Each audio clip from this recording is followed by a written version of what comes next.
Hey guys, it's Catfish here again. Happy New Year and welcome back to my channel. Look at all these recordings that I have that I don't have time to make videos of. So, we're going to go through these videos just, one at a time. And so every video I'm going to make, I'm probably just going to go through a scenario. If you've been keeping up with my channel at this point, you should already know some basic tactics and what to do and what not to do. So really the next step forward really is just to look at different scenarios, learn how to get out of those scenarios. And the more scenarios you're in, the more scenarios you learn solutions of, the better you survive. So let's take a look at this first one right here. This is Livic. And, Livic is very formulaic. There's really nothing that really happens in a first. I mean, I should say this. There's a lot of action in the first 10 minutes, and there's a lot of action in the last 10 minutes. For the sake of, brevity, we're just going to skip to the last 10 minutes. So let's say you and your squad are caught in the middle of the open in this situation. So let's say you and your team are surrounded by 3 different squads, which is probably one of the worst case scenarios you can ever find your squad in. But how do you get yourself out of the situation? Let's say you're getting shot from 3 sides. You're getting shot from the left, from the right, and in front of you. The most important thing at that moment is just try to find whatever cover you can. This is why I always recommend a team to always have a UAZ with them, because at the end of the day, if you can't find any rocks or trees to protect you, at the very end, at least a UAZ can somewhat protect you, right? At the very least. So let's see how this one plays out. I'm going to turn on the volume and see how this one plays out. So sad though.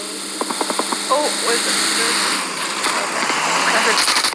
So right now, we're engaging a person right in front of us. You can see there's one person right here.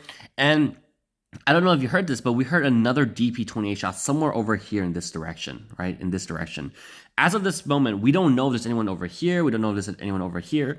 So I was thinking to myself that, okay, if I'm going to stop the car and we're going to engage this person, the most ideal place to stop the car is not at this tree, because if you stop at this tree, you slam your car in, and then what? Some people jump out on the right side of the car, some people jump out on the left side of the car, and you don't know if there's going to be enemies on this hill line right here.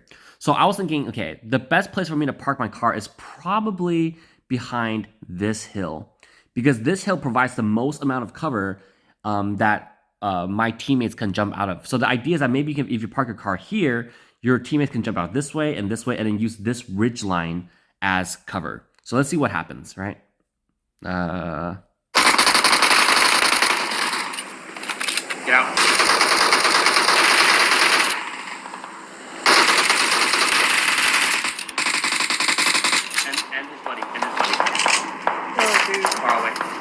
We're leaving. Grab the level 3 helmet and get Help behind us. So typically when you get the feeling that you're surrounded by multiple enemies, and we kind of already knew this. We knew there's going to be a DP-20 somewhere here. We knew that there might, we don't know for sure, but we think maybe there's an enemy. Oh, I clicked the wrong button. Where's my video? I believe it's, where is it? I think it's this one. Was it this one? Nope, that's Metro. This one. I'm not able to scroll through. Okay. Where was I? Yeah, so if you know that you're being surrounded from all sides, most likely the best course of action is to pull back. So you can see I'm already beginning to pull back, but unfortunately JY and so number 2 and number 3 didn't have that intuition as fast as I did, right? So I got that bad gut feeling, so immediately I started pulling back to the car, but they're still here behind the tree by the time I'm almost at the car. So, but luckily they're at least behind cover. So when they got lit up from this direction, at least they can hide behind a tree. The reason I'm so against trees and why I think they're the worst covered is that because they only provide cover from one very specific direction. As of right now, if Mr. DP-28 from this ridgeline starts shooting at them, it's game over. I lose 2 teammates. Granted, we're on Livic, so I can recall them, but that's not always the best course of action, right? So this is why I always, again, just to reiterate what I've already said in the previous video, it goes house, which is equivalent to hill, then walls, then rocks, then trees. This is the order of cover that everyone should follow by. So house and hills are perhaps the strongest ones. So hills are basically houses for the houses of open field. That being said, if you can find a house, that's even better. But usually, in maps like Erangel, where the final zone is like in the middle of nowhere, you won't always have that luxury. So hills will be basically your house. Then if you can find any walls, that's even better. And then rocks are slightly better than trees because they offer a little bit more cover for your left and right. And then trees are the worst cover. So let's see how I can get my teammates out of the situation. As of right now, I know that there's a DP28 guy somewhere in this region. The best course of action, if you're the last man standing on your team, is to first throw smoke grenades for your teammates so they can get the revive, and then immediately lay cover fire on this hill line. Even though you don't see the enemy, just fire, okay? If you're firing, they're more afraid to fire back and poke their head out, and that's the most important thing. You don't want them to poke their head out and get a better shot at your teammates. If you don't shoot and you're scared, then they can poke out of here, or I don't know where they are, and then shoot your teammates. So make sure you provide what's called cover fire or suppressive fire, okay? Oh, behind us. Yeah, I don't know how he was able to hit me. I think there's someone sniping from the other side too. So... Yeah, I know. We're not supposed to be here, that's why. Yeah. So the situation right now is that there's someone in front of us right here using a DP. Literally don't see him. Somehow he was able to hit me earlier this direction. And we're also getting pot shotted from someone on the left. So someone over here is also shooting at us as well. This tree, I don't even know how number 2 and 3 are still alive right now. Like if this was like higher tier lobby, they would be dead. So right now the best course of action is to get them revived and quickly pull them back behind the car so we can drive away. Luckily, looking at the mini map, there is a recall center north of where we are. So in case one of them actually do die, I can just leave their dead body behind, hop in a car, go straight to the recall center, and then recall them, right? The recall mechanism, I forgot to mention, the recall mechanism is very, very important because it makes the decision between whether you should suicide yourself to revive a teammate or not. For example, on Erangel, there is no recall station. So if your teammate gets knocked and you know there's an enemy near them, you should make every effort you can to try to revive your teammate unless you know it's a death sentence for you too.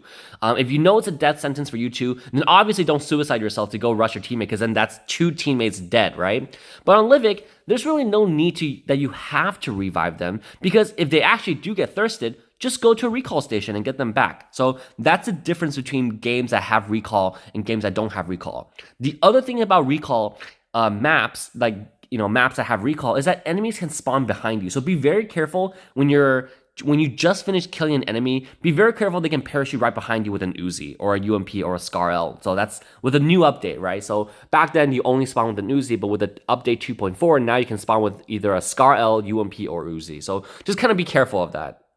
Yeah.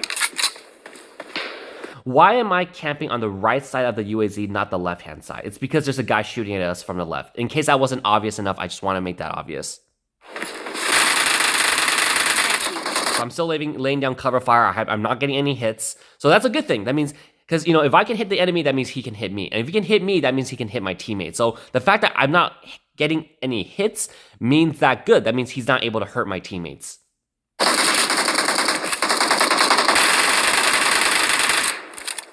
Oh, I was able to get hits. So he's somewhere over here. Somewhere in this region of the grass, prone right there. No wonder he was able to get hits. I didn't actually notice that the very first time because I was stressed out and trying to get my teammates back to the car. Oh, I got one. Nice. Help! Oh, shoot. So very unfortunate, there's an enemy to my right as well. So this is probably one of the worst case scenarios you can be in, being shot from 3 different directions. As of right now, primary objective is to get out of here. So every sub-objective in your head right now should be ultimately leading up to the main objective, which is to get out of here. So right now, the sub-objective is to get me revived, right? Because if I don't get revived, no one's driving the car. Granted, if it's a death sentence to revive me, there's no need to, revive me. Just hop in a car and get out of here, right? Oh, shoot. We're being surrounded. Fall back to the car. Everyone fall back to the car. So remember how I said earlier I was taking cover on the right side of this car right here to protect me from shooting from this guy over here. But then why am I on this side of the car now? So it doesn't make any sense, right? Why am I purposely exposing myself to this left guy here to purposely let myself get shot by him? Well, that's not really the case. The case is because this guy on my right-hand side is more of an immediate danger to me than this guy on the left. This guy on the left was taking pot shots at number 3 and number 2, so every once in a while he was shooting at them, but it doesn't really seem like he was actively trying to kill them. So out of 10, he's maybe a 4 out of 10 out of danger. But this guy on the right-hand side who was able to knock me, he's like a 10 out of 10 of danger. Because if he saw me for one more second, I'm fairly confident, like 10 out of 10 confident he will thirst me. But this guy, if he actually did knock me or see me, I think it's around 4 out of 10% chance. So around 40% chance he's going to knock me. And I took a quick glance at the left-hand side. There was a bit of a hill protecting me from the left-hand side. So it wasn't as much of a danger as being on the right-hand side. So when you're behind cover, the angle of the cover, like which side of the cover you're on, is also very important. And deciding where to choose to, deciding where to cover, where to hide behind cover is also very important because do I hide behind the right hand side? Do I hide behind the left hand side? Do I hide behind the middle area? So these are the kind of decisions you need to make in a fraction of a second, and you need to balance out where your danger is coming from when you're hiding.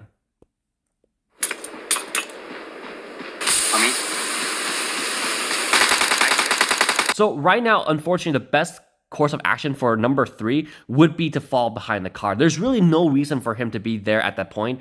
If he's there and he gets knocked and I get revived, then the cycle continues of Analyze number 2 having to go back out there to revive him, and then maybe Analyze gets knocked, and then it's just there's really no reason to be so separated at this point. Not only is number 3 very far away from the team, he's currently 49 meters, and typically in competitive gameplay, you want your teammate to be under 35 meters. So not only is he very far away, but he's purposely staying behind in a very open field to provide cover fire. What for? Why not provide cover fire under this hill? If he's right here, sitting right here, he can still provide cover fire to that direction. And in the case of emergency, we can just hop in a car and go. But because he's so far away, that puts him in a position where if he gets knocked, it's a liability for the team. So if you're trying to provide cover fire, just try to be thoughtful and considerate of your other teammates. If you get knocked, will I be a burden to my team to try to revive me? So just try to be considerate of your team. Can't fall back. So in the game, I literally say can fall back because in the game I also noticed this fatal mistake that Can is making. So I immediately tell him to fall back because if he stays out there for 5 more seconds, he's probably gonna die. Careful. Can wait in the car. So I tell him Can wait in the car because it's probably the best position for him to be in. The idea is that if he's in the car, the second I get revived, I can just tap drive and all 3 of us can just drive out of here. Smoke me. Thank you. Smoke me. So the reason I said smoke me is because I got the weird feeling that the second I get revived and my head pops up, because when you get revived, you're crouched, right? I got the weird feeling that as soon as I crouched, someone over here was gonna shoot me, and I called it. Someone there was ready to shoot me. Unfortunately, I had to be here because this guy he's shooting me over here, right? Remember what I was saying about cover? That this guy was about a 4 out of 10 danger, but the other guy was 10 out of 10. So again, it's not the best case scenario, but if you had to choose which side of the car you're gonna, hide behind and revive, this was the better decision, left over right. So now, why did I choose the right-hand side? I chose the right-hand side because number 1, there's a smoke grenade over here. So it's not as easy to thirst me as earlier where there was no smoke grenade. The other reason is because that guy is literally actively shooting me. So now he is a 10 out of 10 danger. And this guy, he disappeared. I don't know where he is. So he's maybe like a 5 out of 10. So he's like a 50% chance. There's a 50% chance he might shoot me. There's a 50% chance he won't. So as of right now, this guy's the main danger. So now I'm on this side of the cover. So again, cover selection is very, very important. And choosing the angle is also very, very important. Get me up again. As of right now, I'm probably freaking out because I'm getting lit up from another angle somewhere over here. So now there's an enemy here, there's an enemy here, there's an enemy with a DP in front of us, and there's also an enemy behind us shooting at us as well. We're getting engaged by 4 different teams right now, so this is pretty terrifying. If anyone were to be lucky and hit either Analyzer or me, the game is already over. Luckily, as I recall, I don't believe any of us got hit, so we were very lucky. But as you can literally hear the UAZ behind us getting hit. So any of those bullets could be hitting us right now.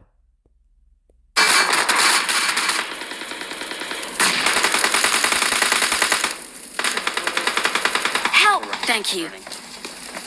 No problem. So exactly what I had predicted with number 3 being knocked, that has happened. So as of right now, number 3 is a burden to the team. If we want to go revive him, he's 21 meters away. I have to go out of my way, go over this hill to revive him in order to bring him back to the team. So this is what I meant by saying keep all your teammates under 35 meters, because 35 meters is the sacred number that if they get knocked, no matter where they are, it's a reachable distance, if that makes sense. Like, it's not like extremely out of the ordinary that it's hard for them to hard to reach. Now you're probably wondering, okay, well they're 21 meters. Why not make the run for there? Because when he had the chance to pull back, he was 49 meters. That's the reason. So if he had been under 35 meters and then he got knocked, by the time he crawled to me or something, he might have been 15 meters. That's I don't know if that makes sense. Please let me know in the comments if I need to explain this concept more. But I think I made a whole video about coordination and communication. So if this doesn't make sense to you, just check out that video. Okay, we keep running through this one. So right now, I'm really worried that the guy who knocked me the first time, he's over here. And not only that, we're also getting knocked over here as well. So, probably the best course of action for me is just to stay prone right now and complete the heal. We can't get Ken. Go up this mountain. So as of right now, we can't get Ken. If we were to go out there, the cycle repeats, right? we go out there to heal him behind the tree, and then one of us gets knocked. He heals us. He gets knocked. We heal him. We get knocked. So the cycle would never end. We need to get out of here. Remember, the primary objective is to get out of here, right? So since our car is blown up, there's no way we would be able to drive the car out of here anymore. So the next course of action is honestly just to leave here. We're trying to get to the recall station. Check the car. Yeah. And we'll revive. Not the best driving. I didn't expect this car. Like, if this was higher tier lobby, I would be lit up for Ken, doing get this. yourself shot and killed. Ken, you need to die. So the reason I told Ken that he needs to die is because if he doesn't die, I can't revive him. So he needs to try to get himself killed as fast as he can. Good. Start to revive now. Okay. I don't have a smoke to cover you.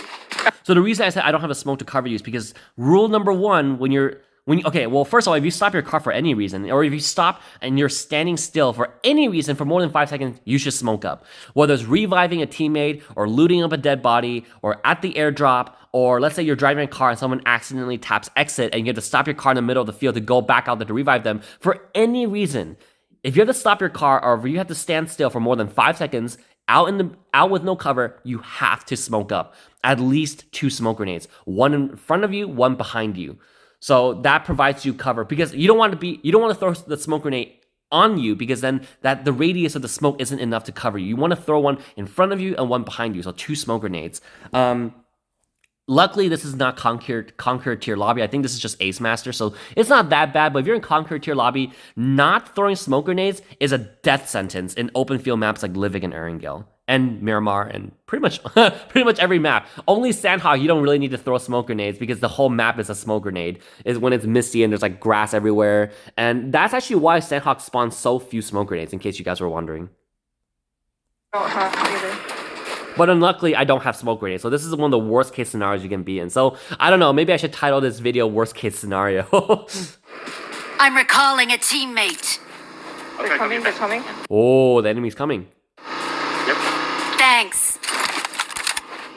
I realized my Uzi wasn't reloaded, and when an enemy pulls up, you should always keep your guns loaded. I mean, normally you should always keep your guns loaded anyways, but I don't know why my Uzi wasn't loaded at that point. Did it house? Awesome. Thanks. Come here, Ken. I'm gonna give you a double Uzi. Oh, there's a shotgun here for you. Just drop right on top of this. What do you prefer, Ken? AK or Uzi? Call it out. So right now, Canned is very under-equipped. He's wearing level 1 vest, a helmet. He probably has an Uzi. So right now, Canned is probably the burden to the team because, we're all level 2 now. We have 2 guns. So it's very important that if you're, to share your loot, right? If you have 2 guns, obviously give him one of them, right? And if he has the Uzi, it's very important for him to get a rifle, But then you're probably asking, hey, Catfish, then wouldn't you be sacrificing your ACAM and you will be the one with the Uzi? But here's the thing. I'm wearing level 2 armor. I can afford to take a few hits. Can is level 1 right now, and we're in endgame. So it's more important for him to have the better weapons than me, if that makes sense. The other important thing is that Canned is, I should say this. How our team is usually structured is that we usually have 1 IGL on our team. We'll always have 1 DAR on our team. We'll always have 1 designated marksman, and we always have 1 close quarter specialist. The IGL is always the in-game leader. The team leader is always the least priority to get the best weapons because the IGL's job is to command the squad, not to fight. So if anyone here needs to get a weapon, the IGL needs to sacrifice his weapons to make sure his teammates can fight. So when he gives the order, number 2 through 4 can do their jobs, if that makes sense. So since since Can right here can't do his job, it's my job to give him a weapon so that he can do his job. So I can command him to do his job.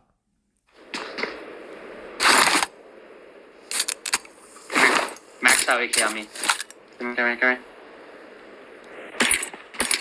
Take this. I'm gonna skip forward a little bit because nothing happens. I just give him my gun. This is a very interesting screenshot. Okay, so this is the final zone, right? So earlier, I believe we were over here, and we were getting lit up from this direction. We're getting lit up from this hill. There's a TRT guy here that's shooting at us, and there's a DP-28 guy that's over here.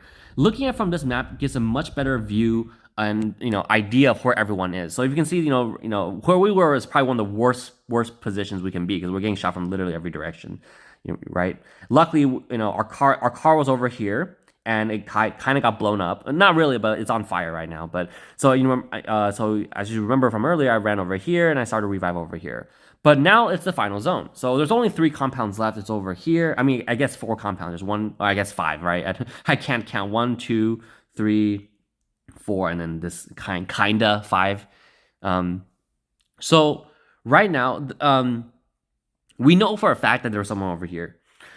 We don't know if there's anyone coming from this direction or not, but as of right now, the most immediate danger is this guy right here. We don't really know which direction the zone is going to shift, but here's the thing. This compound has been cleared. When you're trying to... or I should say this, map pressure is very important because you want to control as much of the final zone as possible. As of right now, all that we know is clear is just this region. This is basically the area of the final zone that the OS clan currently controls. Right now, TRT controls basically all of this. This is TRT, and Mr. DP-28 pretty much controls all of this. And then whoever was shooting at us earlier who controls pretty much all of this. So Mr. Question Mark, we don't know who that is. So as you can see, even though we moved to somewhere safe, we're still being surrounded by 3 map pressure areas. I don't know if this makes sense. It's more like a military strategy. It's like, trying to get as much map area as possible. So we need to quickly conquer as much map pressure as possible. Now, going over here to Mr. Question Mark is not the best idea because it's like, yeah, we can go there, but there's so much empty field. There's so much unknown. We don't know how many enemies there are. We just know we heard automatic gunfire from that direction. However, we do know for a fact that there's only one guy over here, TRT, and we only know there's one guy here in DP-28. So there's more of a certainty. So ideally, we want OS Clan to own all of this map. So that means we need to kill the guy over here. We need to kill the guy over here. So that's why I set my mark for here. And plus, there's a shop there, so we can go and buy canned better vest and better weapons. So top priority, this is the most important. So that's why I chose there to be the next place we should, rush. So all these kind of decisions need to happen in less than a second. It just takes me longer to explain it because, I have to explain my thought process as an IGL. Let's go take the car and just rush him right now and be done. So literally, I said, let's go rush him right now. Unfortunately, as you can see, there's another mysterious member in the middle of reeds. So, again, if you had to choose between rushing a faction that is more unknown versus rushing a faction that you do know where they are, always choose to rush the faction that you do know where they are.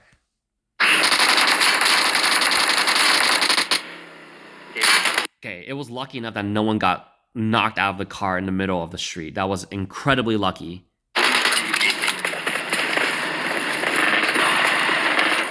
Oh. It's also weird that the door opened outwards, right? Isn't that weird? Well, I'm supposed to heal first. So I'm choosing to go onto the stairs to heal because if you're on the second floor, you can get sniped from any of the windows. If you're on the first floor, you can get shot through any of the windows. But if you're on the stairwell, it's a little bit harder to hit you. That's why if you need to heal in a house, always heal on a staircase. Ken, you need to heal. Ken, you need to heal.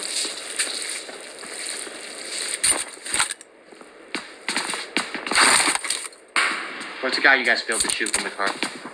I don't know where he is. Marked a location.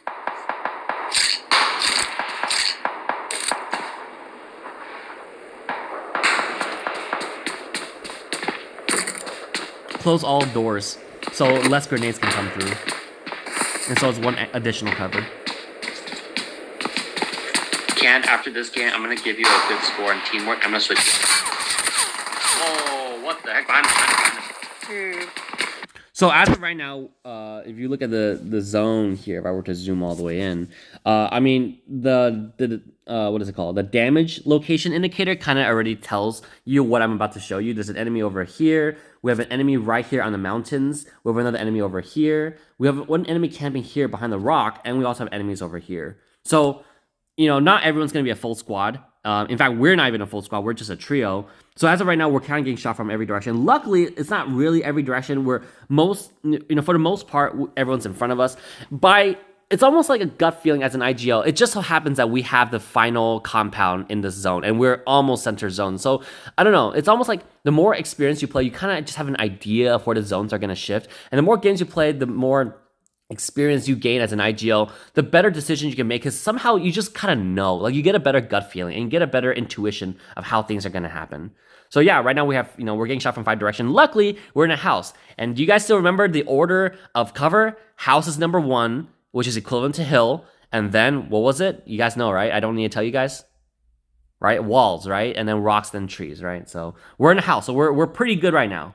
As long as enemies don't come within around a 20-meter distance, so as long as this is not 20 meters, then they can't throw grenades into our house. So, luckily, so if enemies were to rush us, we need to kill them before they get within 20 meters. Because once enemies get close, one of the OS clan tactics is that never fight inside a house if enemies are close, because they can throw grenades and Molotovs in, and then you become caged like an animal, and then they can shoot into the window. So it's not good for you to be inside the house. So then you need to jump out. So, yep, let's continue and see what happens. Oh. Okay. 260. Right here. Enemies ahead. So oh no, I tapped out of the video again. Okay, we're pretty much at the end of the video. Let me just go there.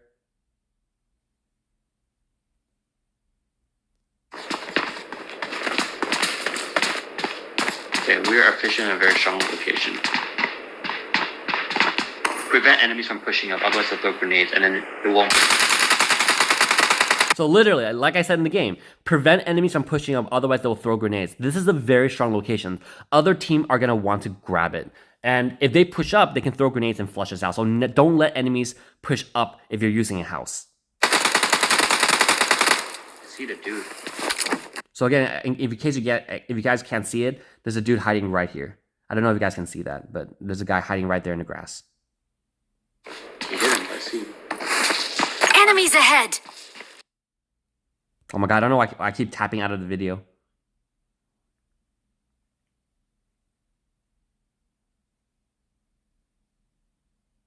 A little bit behind it. I think I was like right here. Level 100.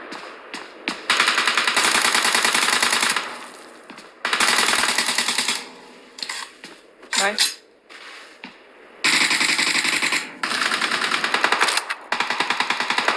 Watch out. Awesome. Yep. Just hold it out. So typically in these kind of situations, always stay prone. You don't want to get knocked. Getting knocked in the final zone, in the final battle, is one of the worst things you can do to yourself as a team. Because if you're knocked, that gives enemies time to push up. And remember why you don't want them to push up? Because they can throw grenades into your house. So always stay prone or crouched or fully behind cover until you see an enemy. Then you stand up to shoot and then immediately get behind cover. It's not worth your life. And if you think you have to risk your life to get a knock, don't do it. Your life is always more important than getting a knock. I see the guy. Quick reflexes, the guy pulled We need back. to go to zone now. You guys drive the car. Okay. So right now, okay, we need to go to zone. And the zone it's okay, very unlucky. The zone happens to belong to the enemy. So there's a full enemy team there at Reeds that controls this mountain. So if you look at this mountain right here, this map that I have right here, there's an enemy over. I gotta move this. Okay, there's an enemy over here. There's an enemy somewhere over here. there's an enemy that we didn't kill over here, and then there's a guy proning behind a rock over here. So remember earlier how I said, oh, good, all the enemies are in front of us. Well, that's now working against us now. There's like 4 different parties, or who knows, maybe they're all from the same clan, but it doesn't sound like it because they were shooting at each other too. But yeah, there's 4 different people shooting at us. So and we don't, okay, let's be real here. The cars in Livik are useless, right? They're good for getting from point A to point B, but in terms of cover, you can get lit out of the car like very easily. So taking the car, this green thing, taking a car and driving like this and trying to get to the zone is the most suicidal thing you can do because literally everyone's gonna shoot you out of the car, and if you get lit up in the middle of the highway right here, you're dead. You're death sentence. It's a knock and a thirst right there. That's like guaranteed. So. But unfortunately, running across the street in the middle of nowhere is also a death sentence because then they get to chase you, they light you up, then it's even easier. So what do, right? You can't drive, you can't run, so one of us needs to stay behind. So I don't always agree to this strategy, but as an IGL, if you make this decision, if you assess all the factors that's out there, if you know everything there is to know about this game, and you assess this match, and you think this is the best course of action, here's what you do. One person needs to stay behind in this compound and distract the enemy and continuously providing cover fire. So you need to be the one that, basically a gun turret, shooting everyone, preventing them from looking up, while 2 of your teammates get the car and push into zone, and once they get into zone, they provide cover fire while you push up, right? So that's what we're going to try to doing. I'm going to be the one that stays behind because it's my plan. So if I, don't succeed in this, I take full responsibility for it. So let's see how this plan carries out. And I hope I don't click out of this video like earlier. Okay, I'm not going to zoom all the way out. So scared. Okay. Oh, take the car. Help! Oh, wow. Oh my. And naturally, I blip out of the, and, okay. Well, luckily I know exactly where was I knocked. I was knocked somewhere over here. Thank you. Going out to the car. You guys, yeah, you just go. I'll cover you. Someone has to stay here so we can run 2 different directions. Go right. All the way right. Okay, now. Oh no. Enemies ahead. Oh, someone right here.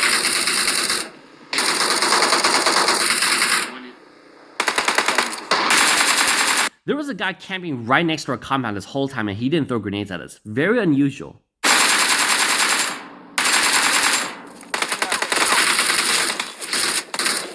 I'm holding it. So this is also very strong because now we can shoot enemies from 2 different directions instead of just one direction. I'm in a war situation. So then how am I going to get I mean, to at zone? least we're in zone. There we go. Got him. Nice.